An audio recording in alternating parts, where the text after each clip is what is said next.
Continuamos con el programa de hoy porque ya tenemos en la línea al economista Moisés Gómez Reina, y es que Moisés está con nosotros cada viernes, además publica su columna en proyectopuente.com.mx, y la cual se titula Riesgos políticos para 2024. Específicamente hay 10 riesgos políticos para 2024 para nuestro país. Moisés, tú los analizaste a fondo y queremos saber cuáles son. Muy buenos días.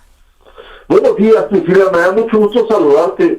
En principio, debo decirte que el 2024 para México y también para Estados Unidos es un año político. En los dos países se va a elegir presidente de la República. En México seguramente será mujer presidenta, las dos principales contendientes son mujeres. En Estados Unidos está en 3-2, para decirlo en términos beisboleros, y Donald Trump logra salvar los conflictos legales que tiene las acusaciones por actos realizados antes, durante y después de su mandato.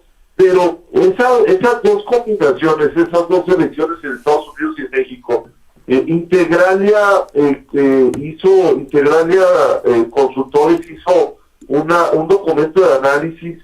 Y a mí me parece que podemos rescatar algunos de ellos. En principio, en el tema de los Estados Unidos, el eventual triunfo de Donald Trump, que tiene tan emocionados a muchos segmentos de la sociedad mexicana, sí pudiese convertirse en un agravado posicionamiento del presidente Trump, tanto para el tema migratorio como para el tema de las exportaciones mexicanas. Ese es uno de los riesgos que se analizan.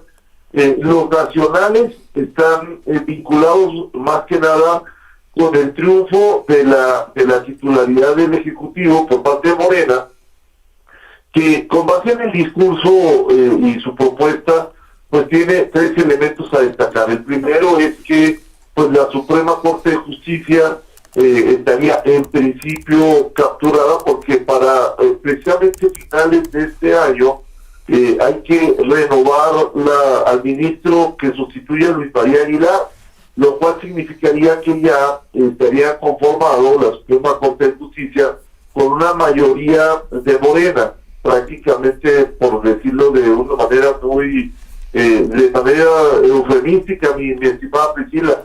El segundo riesgo es que obviamente se obtendría la mayoría calificada del Congreso, lo cual pues impulsarían reformas constitucionales que no necesariamente están mandando la señal a un buen clima de negocios, y sí eliminaría pues un sistema de pesos y contrapesos, como la eliminación de la estructura del INE o del Instituto Nacional de Transparencia, y bueno, pues cobraría fuerza el tema de la reforma educativa recargada y de la reforma energética.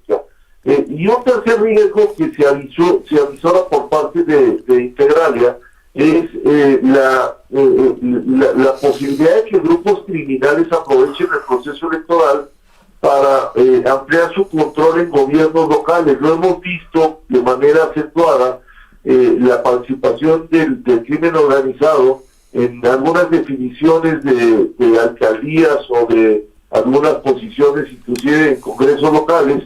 Y finalmente, a mí me parece que uno de los elementos más importantes es que se va a acentuar la militarización del país. Es decir, hemos visto en este sexenio que ya los militares, en contrasentido con lo planteado en la Constitución, realizan labores diferentes a lo que tienen marcado, como la construcción de aeropuertos o de trenes o la administración de aduanas, y la tendencia es esa, ¿no? Una mayor participación del ejército en labores que están dedicados finalmente hacia civiles, mi estimada Priscila. Ese es un poco el análisis de lo que se establece como los riesgos políticos para el 2024.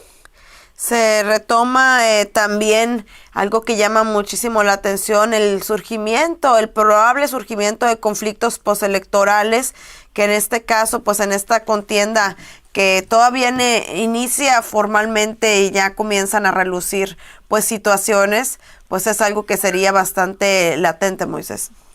Sí, por supuesto, eso va a ser una contienda muy contenciosa, legalmente hablando, y por supuesto que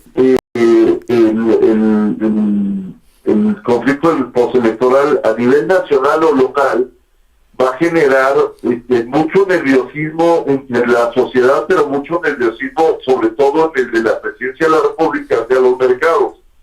Me parece que lo que hemos estado viviendo en los últimos días, la serie de acusaciones de un lado y de otro, pero sobre todo lo que ocurrió esta semana con el Tribunal Electoral del Poder Judicial de la Federación, pues está generando un caldo de cultivo que está incrementando el nerviosismo oficial. Entonces sí es un riesgo latente para este año.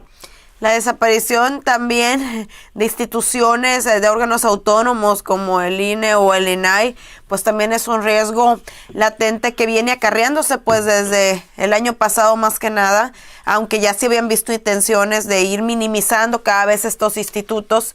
Esperemos que no se concrete. Y en el caso de Estados Unidos, pues yo creo que aquí todos reconocemos que el riesgo latente más grande sería un triunfo de Donald Trump. Aunque debo decirte que Donald Trump ha construido un discurso y una narrativa en donde emociona no solo a americanos, sino a algunos segmentos de la sociedad mexicana, Priscila. Y es preocupante, ¿no? Es algo así como el síndrome de Estocolmo, ¿no? El síndrome de Estocolmo, claro que sí, ya se ha visto reflejado también en otros países, incluyendo en México. Moisés, ¿algo que te gustaría agregar? Pues mira, a mí me parece que uno de los elementos más valiosos para evitar estos riesgos es la participación ciudadana. Entre más gente salga a votar, vamos a poder eliminar esta posibilidad de riesgo. Es lo que yo creo que puedo concluir con este análisis.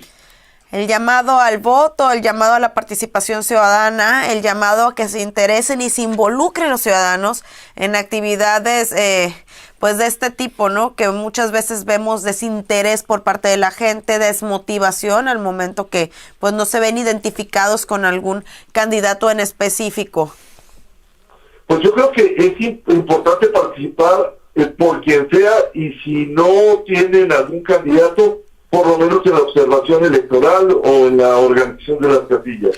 Con mayor razón, Priscila. Muchísimas gracias, Moisés. Agradezco tu participación como cada viernes en Proyecto Puente. Muchas gracias, Priscila.